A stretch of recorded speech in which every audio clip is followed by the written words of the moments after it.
सर्वेभ्यः नमो नमः। मम नाम शिंदे अमोलः अस्ति।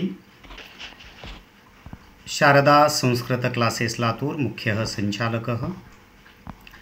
शारदा संस्कृत क्लासेस यूट्यूब चॅनलमध्ये आपले सर्वांचे मनपूर्वक हार्दिक स्वागत। एकंदरीत लातूर शहरामध्ये अनेक वर्षापासून आम्ही संस्कृत या विषयाची ट्यूशन चालवतोय। सध्या ऑगस्ट महिना, प्रत्येक शाळेतील साधारणतः पहिली घटक चाचणी परीक्षा आता एक 2-3 दिवसामध्ये विद्यार्थ्यांची होणार आहे। वेळापत्रकसुद्धा आलेलं आहे आणि क्लासेसच्या माध्यमातून आम्ही विद्यार्थ्यांची खूप छान तयारी करून घेतलेली आहेच ऑलरेडी। आणि त्याचबरोबर विद्यार्थीसुद्धा अतिशय सुज्ञ आणि हुशार आहेत। शाळेच्या माध्यमातून खूप छानपैकी लक्ष देऊन शिकलेला भाग आहे, त्यांनी घरी अभ्यास केलेला सुद्धा भाग आहे। काही असो, येणकेन माध्यमाने विद्यार्थी हा आउटापर्यंत पोहोचावा ही अपेक्षा आहे। आपल्या आईवडिलांचं, आपल्या गुरुजनांचं स्वप्न त्या विद्यार्थ्यांनी साकार करणं अत्यंत आवश्यक आहे।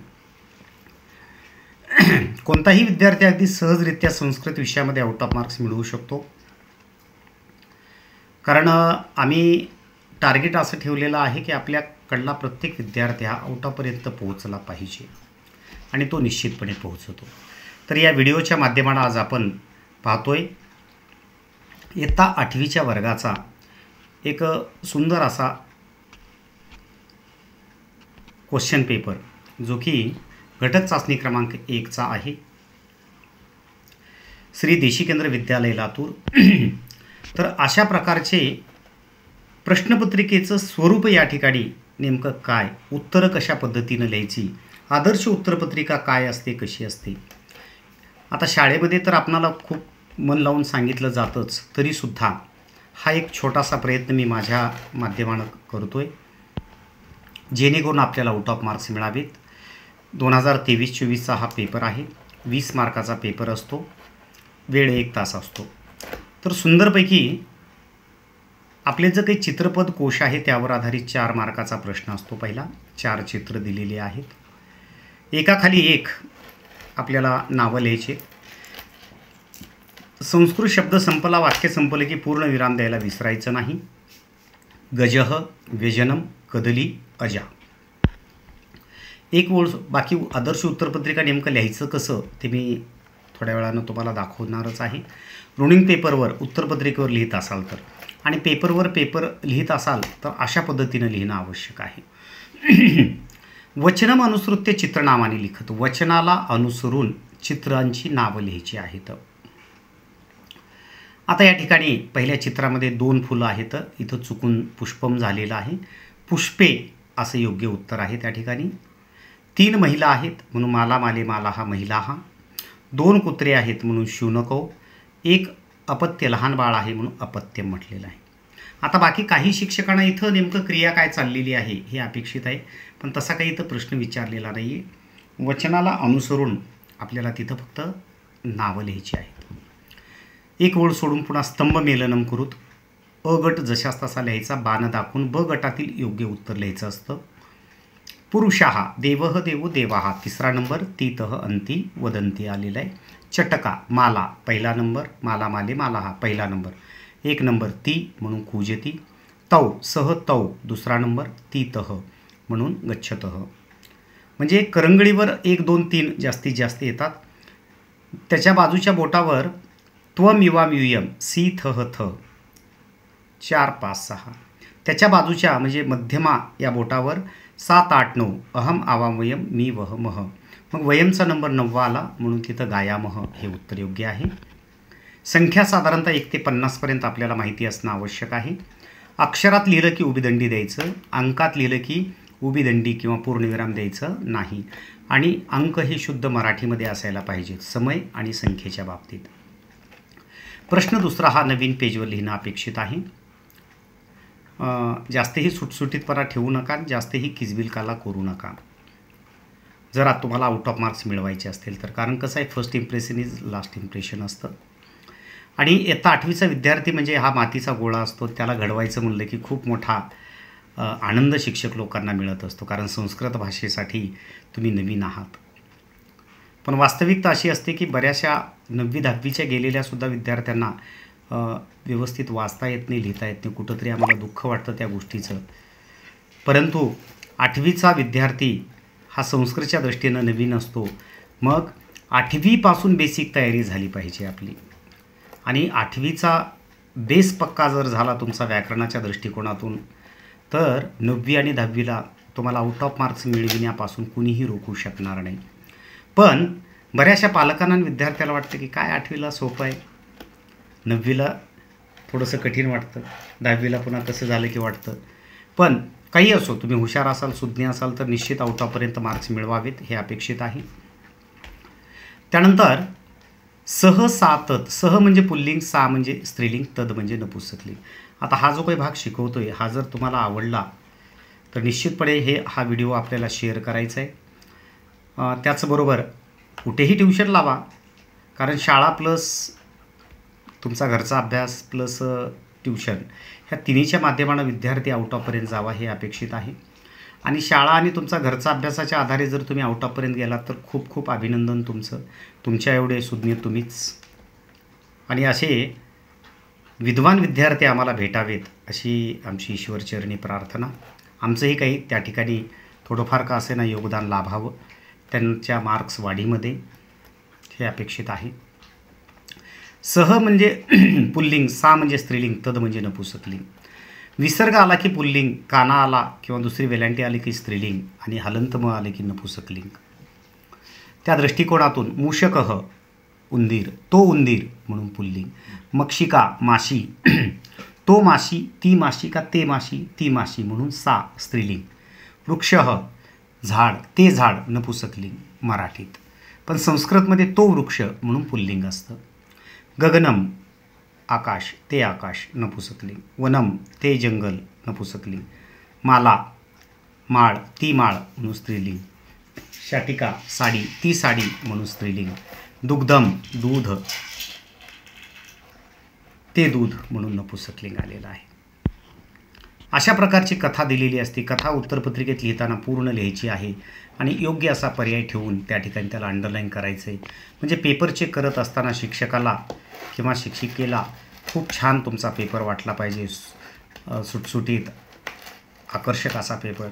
त्यांनी आपल्या 8वी 9वी 10वीच्या सगळ्या वर्गामध्ये तुमचं नाव सांगितलं पाहिजे. वाह, आम्ही एवढे 200-300 पेपर चेक केले, त्याच्यामध्ये सगळ्यात सुंदर पेपर मला हा वाटला, हे इम्प्रेशन तुमचं पडणं आवश्यक आहे. सुरुवातीला पर्याय वाचायचं. मंजुषा, खिन्नह म्हणजे दुःखी, काकह म्हणजे कावळा, पश्यती म्हणजे पाहतो, भ्रमती म्हणजे फिरतो. एकह डॅडॅश अतिव तृषार्थः, एक ज्या खूप तहानलेला होता, कोण, कावळा म्हणून काकह. तो इकडे, सह अत्र तत्र, तो इकडे तिकडे काय करतो, फिरतो, भ्रमती. किंतु जलम न अस्ति, परंतु पाणी नसतं. सह वने एकम घटम, तो जंगलामध्ये एक घागर किंवा मडकं पाहतो, पश्यती. किंतु घटे जलम अल्पम, परंतु त्या माठामध्ये पाणी कमी असतं. सह डॅडॅश भवती, तो कसा होतो, दुःखी होतो, खिन्नः भवती. त्याच्यानंतर इथं किमपि एकम म्हटलेलं आहे, पण आपण दोन्ही पण लिहायचं बरं का. पर्याय जरी दिलेले असले तरीसुद्धा एकही सोडायचं नाही, बिनधास्त लिखाण करायचं. 8वीचं 9वीचं सोपंच आहे. 80 मार्काचा 50 मार्काचा पेपर असेल तर त्याच्यामध्ये सांगूत आम्ही तुम्हाला परत कशा पद्धतीनं सोडवायचं तोही भाग. यूट्यूबवर शारदा संस्कृत क्लासेस हे चॅनल आहे, आपण ते पाहू शकता. त्यानंतर क्रमांक 2 मंजुषा, नीरजा नाव आहे. मम माझा, माझी, माझे. वसामी राहतो किंवा राहते. छात्रः विद्यार्थी. वसामी हे क्रियापद आहे, क्रियापदावर लिंगाचा परिणाम होत नसतो, म्हणून वसामी. अहम वसामी, मी राहतो, मुलगा आहे म्हणून. एखाद्या शिक्षिकेनं म्हटलं अहम वसामी, मी राहते, असा अर्थ झाला त्याचा. डॅडॅश नाम सत्यप्रिय, माझे नाव सत्यप्रिय, मम नाम. त्यानंतर अहम डॅडॅश, मी कोण, विद्यार्थी, म्हणून अहम छात्रः असं या ठिकाणी उत्तर येणार आहे. त्यानंतर आपण पाहू शकता पुढं अंडरलाईन वगैरे केलेली आहे व्यवस्थित. अहम वर्धा नगरे, मी वर्धा शहरामध्ये. अहमचा नंबर 7वा म्हणजे त्याच्यामुळं काय झालं त्या ठिकाणी 7 नंबरचा प्रत्यय. ती तह अंती सी थ थ मी वह मह म्हणून मी आलेलं आहे. वसामी. मम माता, माझी आई नीरजा. त्यानंतर क्रियापद कोष्टकम पूरयत, अतिशय सुंदर अशा पद्धतीचं आहे. रिकाम्या जागी जे लिहिला त्याला अंडरलाईन करणं आवश्यक आहे. पठती, ती तह अंती, पठती पठतः पठंती. सी थह थ, पठसी पठथः पठत. पठामी पठावह पठामह. त्याच्यानंतर एक आदर्श उत्तरपत्रिका नेमकं कशी असते त्या संदर्भात मी स्वतः लिखाण केलेलं आहे, आपल्याला आता दाखवू इच्छितो आहे. याच व्हिडिओच्या माध्यमानं कंटिन्यू आपण पाहूया.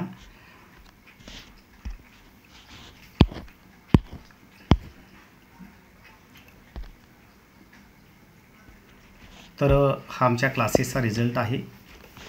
तर अतिशय सुंदररित्या प्रयत्न करतो आहे, प्रामाणिक प्रयत्न म्हणतात त्याला. आणि येन केन माध्यमाने अनेक सोयीसुविधासुद्धा दिलेल्या आहेत, जेणेकरून आपल्या विद्यार्थ्याला खूप चांगल्या प्रकारचे मार्क्स मिळावे, कमी फीसमध्ये कमी वेळेमध्ये खूप छानपैकी शिकता यावं, हाही एक छोटासा प्रयत्न केलेला आहे. 17-18 वर्षापासून ट्यूशन चालवतो आहे. अनेक विद्यार्थी ज्ञानवंत गुणवंत होऊन महिना 2-2, 3-3 लाख रुपयेसुद्धा पगारी उचलत आहेत. स्वतःचे हॉस्पिटल्स आहेत अनेक विद्यार्थ्यांचे.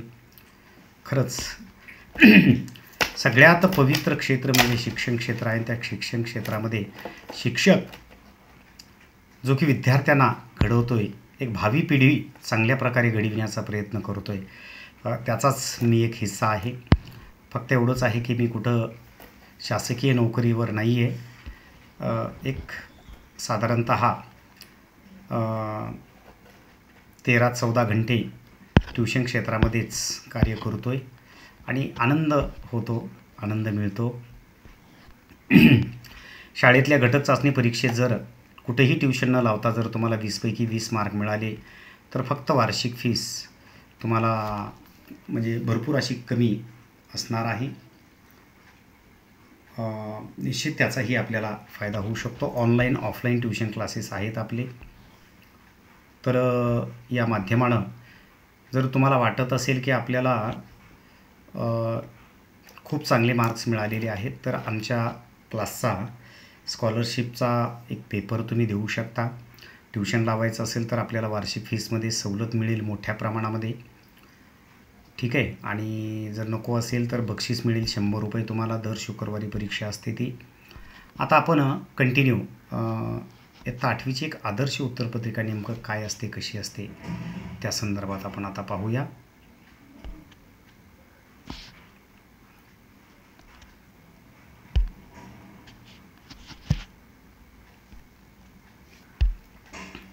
हे जे काही सांगतोय बोलतोय याचा निश्चितपणे माझ्या सर्व विद्यार्थी बंधू भगिनींना फायदा होणार आहे. हा 9वीचा पेपर आहे, मी स्वतः लिहिलेला आहे. तसंच 8वीचा सुद्धा 20 मार्काचा असंच सुंदरपैकी लिखाण करणं आवश्यक आहे.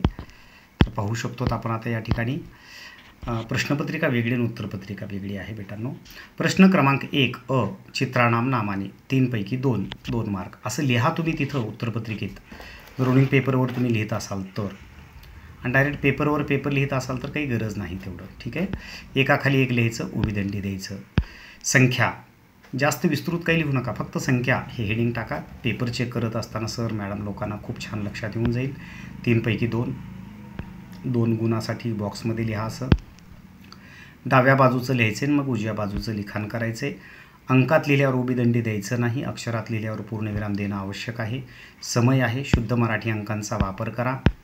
त्यानंतर नवीन प्रश्न नवीन पेजवर, म्हणून प्रश्न क्रमांक 2 इथं राहू द्या जागा खाली. थोडी 2-4 ओळी राहिल्या तर काही टेन्शन नाही त्याचं. गद्यांश एका वाक्यात उत्तर लिहायचं आहे. एक उतारा दिलेला असतो, आता देतात का नाही, काही लोक देतात काही नाही वगैरे असो. तर अशा पद्धतीनं लिहायचं आहे. प्रश्न निर्माण करूत प्रश्नार्थक शब्दाचा वापर केल्यावर शेवटी क्वेश्चन मार्क देणं आवश्यक आहे. समानार्थी लिहिताना = विरुद्धार्थी लिहिताना गुणिलेचं चिन्ह लिहायचं आहे. सत्यम असत्यम लिहित असताना वाक्य पूर्ण लिहायचं आहे, पुन्हा जे काही उत्तर आहे ते लिहायचं आहे. तर पुन्हा नंतर प्रश्न क्रमांक 3 श्लोकस्य अनुवाद म्हणजे भाषांतर. श्लोक शुद्ध 2 ओळीचा श्लोक 2 ओळीमध्ये, 4 ओळीचा श्लोक 4 ओळीमध्ये लिहायचा आहे. आणि पूर्णविराम पहिली ओळ संपली की द्यायचं आहे, एक सिंगल, आणि दुसरी ओळ संपल्याच्यानंतर आपल्याला डबल पूर्णविराम त्या ठिकाणी देणं आवश्यक आहे. वर्णविग्रहसुद्धा आहे, वर्णविन्याससुद्धा असं म्हटलं जातं, त्याला निश्चित फायदा होणार आहे तुम्हाला. नळाचं न, बाणाचं न कुठं वापरायचं तेही या ठिकाणी दिलेलं आहे. तालिका बहुतेक हा द्वितीय घटक चाचणी संदर्भातला पेपर आहे, त्याच्यामुळे काही घाबरून जाऊ नका. नदी, कवी वगैरे आत्ताच येत नाहीत आपल्याला. फक्त लिखाणाची पद्धत राहू द्या. नामतालिका, सर्वनाम तालिका, क्रियापद तालिका असते, अंडरलाईन करायचं असतं आपणाला लिखाण वगैरे केल्याच्यानंतर. आणि एन केन माध्यमानं आपण आउट ऑफपर्यंत जावं हे अपेक्षित आहे. असो, बेस्ट ऑफ लक तुम्हा सर्वांना. व्हिडिओ आवडला तर आवर्जून शेअर करायचा आहे. आणि ट्यूशन आमच्याकडे नाही आहे, तुमचं काही हरकत नाही, पण तुम्हाला जर संस्कृत संदर्भात काही अडीअडचणी वाटल्या तर बिनधास्तपणे तुम्ही फोन करून आम्हाला विचारू शकता. मोबाईल नंबर वगैरे आलेलाच आहे तिथं अगोदर बॅनरच्या पॉम्पलेटच्या माध्यमानं. जे संस्कृत रसिक आहेत तेही विचारू शकतात, किंवा माझं जर काही शिकवण्यामध्ये चुकत असेल किंवा चुकलेलं असेल तर त्याही सूचना तुम्ही मला करू शकता. मी काही भरपूर स्वतःला विद्वान समजणाऱ्यापैकी नाही, पण प्रामाणिक प्रयत्न करतो आहे. 4 चांगल्या लोकांच्या सहवासात राहिलेलो आहे. मग आमचे गुरुवर्य रामदासजी असतील, आमचे महागुरू असतील, तर एकंदरीत प्रयत्न करतो आहे चांगलं शिकविण्याचा, विद्यार्थी घडावा हा उद्देश आहे. त्या विद्यार्थ्यानं आपल्या आईवडिलांचं नाव, आपल्या शाळेतील गुरुजनांचं नाव आणि आम्हासारख्या ट्युशन क्लासेसवाल्यांचं नाव मोठं करावं हे अपेक्षित आहे. आणि जर तुम्हाला ही शिकवण्याची पद्धत, सांगण्याची पद्धत आवडली तर आवर्जून इतरांनाही सांगा. व्हॉट्सअप, फेसबुकला पाठवा लिंक वगैरे, यूट्यूबची स्टेटसला ठेवा. आणि जर असेल इच्छा ट्युशन लावण्याची तर स्वागत. खूप कमी फीस सध्याही चालू आहे. आणि तुम्ही जर तुमची गुणवत्ता आत्ताच सिद्ध केली तर त्याचा फायदा 9वी आणि 10वीला सुद्धा होतो. 9वीची फीस आमची वार्षिक 9,000, 10वीची 10 जरी असली तरी आम्ही 50% सवलत तुम्हाला देऊ शकतो पुढच्या काळामध्ये. जास्तीत जास्त विद्यार्थी यावत, आमच्या ज्ञानाचा, अनुभवाचा फायदा त्यांना व्हावा हे अपेक्षित आहे. असो, थांबूया आपण या ठिकाणी.